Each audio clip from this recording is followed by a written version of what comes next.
আরে মিম, তুমি একটু বাসায় পরে এসো, তাহলে তোমার বায়না দিয়ে ভাইয়ার থেকে এটা রান্না করে নিতে পারবো। ভাইয়া ভাইয়া দেখো, আমি তোমার জন্য গরু কলিজা নিয়ে এসেছি। তুমি এগুলো আমার গায়ে ফেললে কেন? দেখো ভাইয়া, মিম আসতেছে, তোমাকে তো আজকে এটা রান্না করতে হবে। হাই রাজু ভাইয়া।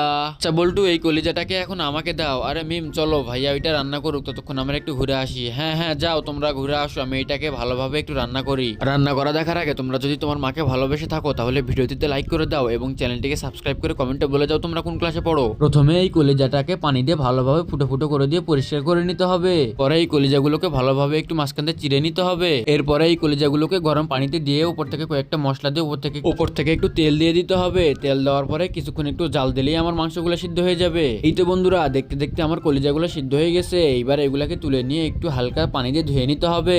কলিজাগুলো ধোয়া হয়ে গেলে এবার কড়াইয়ের মধ্যে তেল দিয়ে আমার সব মশলাগুলো দিয়ে দিতে হবে, দিয়ে একটু নাড়িয়ে নিতে হবে। এরপরে একটু পানি দিয়ে আমার কলিজাগুলো এর মধ্যে দিয়ে দিতে হবে। সব কলিজাগুলো দেওয়া হয়ে গেলে উপর থেকে একটু লঙ্কা দিয়ে দিব। এরপরে একটু লবণ দিয়ে উপর থেকে 3 রকমের মশলা দিয়ে দিতে হবে, দিয়ে একটু ভিনেগার দিয়ে একটু ঢাকনা দিয়ে কিছুক্ষণ একটু জাল করে নিলেই আমার রান্না হয়ে যাবে। এই তো বন্ধুরা, দেখতে দেখতে আমার কলিজাগুলো রান্না হয়ে গেছে। এবার এগুলাকে তুলে নিয়ে ভালোভাবে একটু পিস পিস করে কেটে নিতে হবে। এরপরে এগুলাকে প্লেটের মধ্যে সুন্দর করে সাজিয়ে নিব আমি।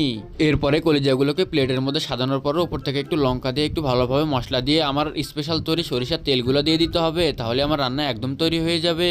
নাও মিম, তোমাদের কলিজা রান্না। আরে বাবা, কোনটা রেখে কোনটা খায়? আচ্ছা আগে এইটাই খেয়ে দেখি কেমন হয়েছে, দেখে তো ভালোই লাগছে।